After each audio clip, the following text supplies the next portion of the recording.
दानिश कुतुब में खुशामदीद। कभी सोचा है कि कुछ यादें चाहे कितनी ही पुरानी क्यों ना हों, आज भी जिस्म पर अपना असर छोड़ जाती हैं? आज हम डॉक्टर बैसल वैन डेर कॉल की मशहूर किताब the body keeps the score की गहराई में उतर रहे हैं। ये किताब हमें समझाती है कि हमारा जिस्म सदमे को कैसे थामे रखता है और हम इससे आज़ाद कैसे हो सकते हैं।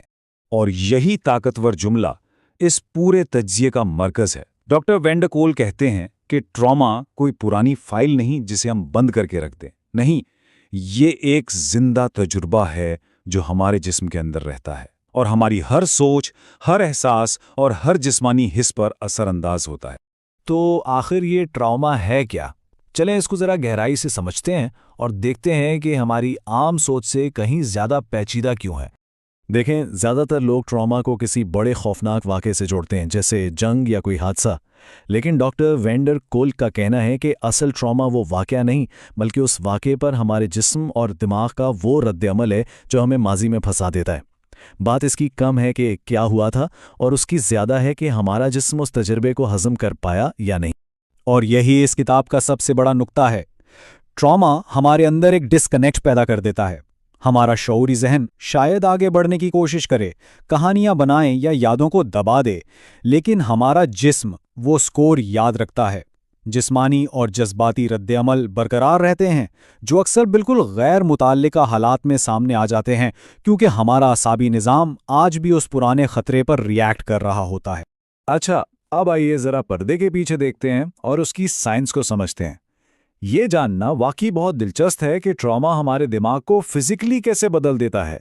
ये समझने के लिए कि ट्रॉमा दिमाग पर कैसे असर करता है, ये सोचें कि हमारे दिमाग की 3 अहम तहें हैं और खतरे के वक्त ये तीनों अलग अलग रद्द-ए-अमल जाहिर करती हैं।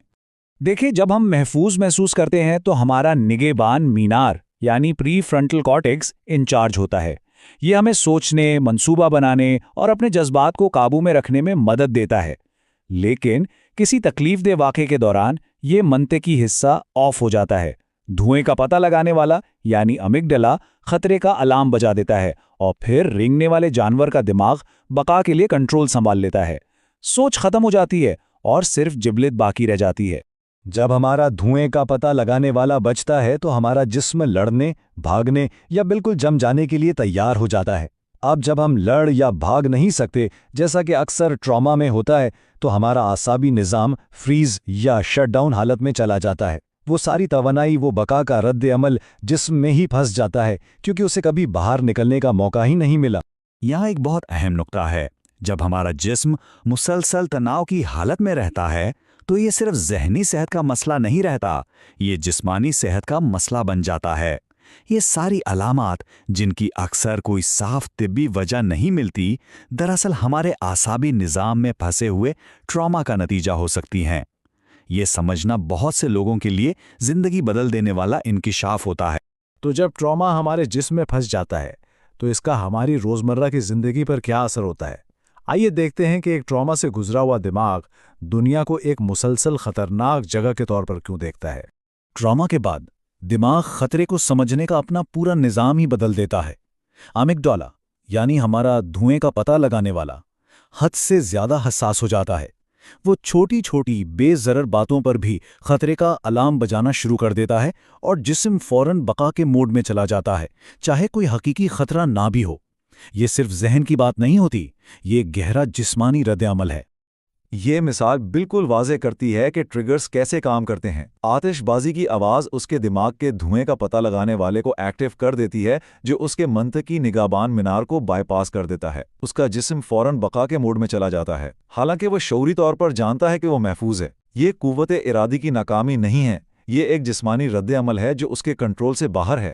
जब कोई मुसलसल हाई अलर्ट पर रहता है तो दुनिया गैर महफूज लगने लगती है। इससे तख़य्युल की नाकामी हो सकती है, जहां लोग अपने माजी से मुख्तलिफ मुस्तकबिल का तसव्वुर ही नहीं कर पाते। वो लाशौरी तौर पर उन्हीं जहरीले रिश्तों या हालात को दोहराते रहते हैं, क्योंकि वाक़फ़ियत चाहे कितनी ही तकलीफदेह क्यों ना हो, नामालूम से ज़्यादा महफूज महसूस होती है।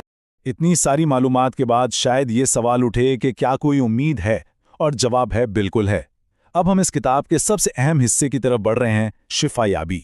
ये किताब हमें बताती है कि हम सिर्फ अपने दिमाग से नहीं बल्कि अपने जिस्म के जरिए भी ठीक हो सकते हैं। शिफा-याबी के 2 बड़े रास्ते हैं।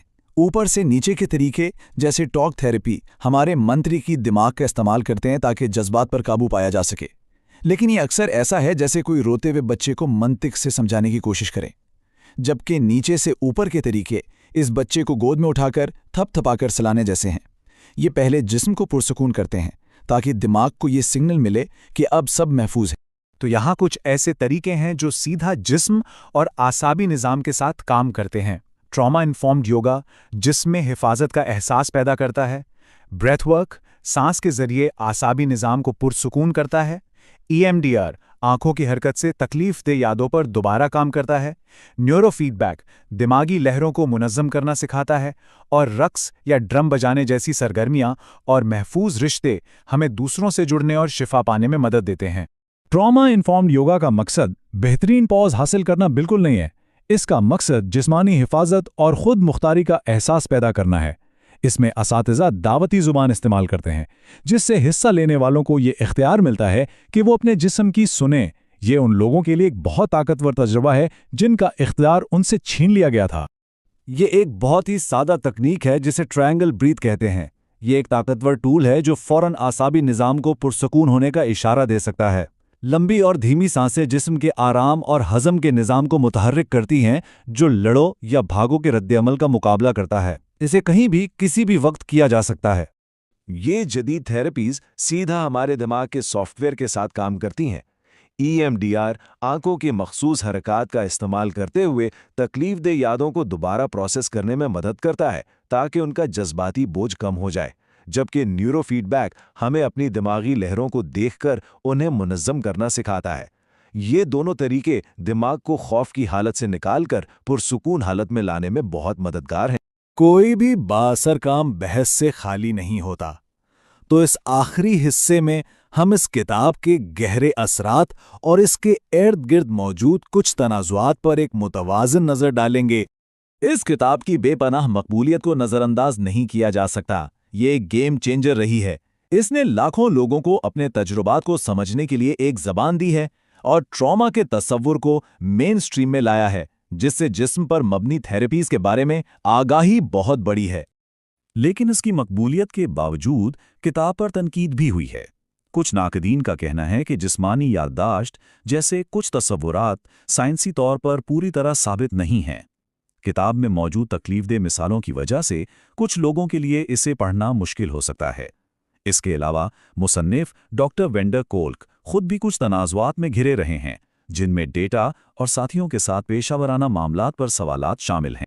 آخر میں یہ کتاب ہمیں ایک گہرے سوال کے ساتھ چھوڑ جاتی ہے۔ شفا یابی کا آغاز اپنے اندرونی تجربے کو جاننے اور اپنے اندر جو کچھ ہو رہا ہے اس سے دوستی کرنا سیکھنے سے ہوتا ہے۔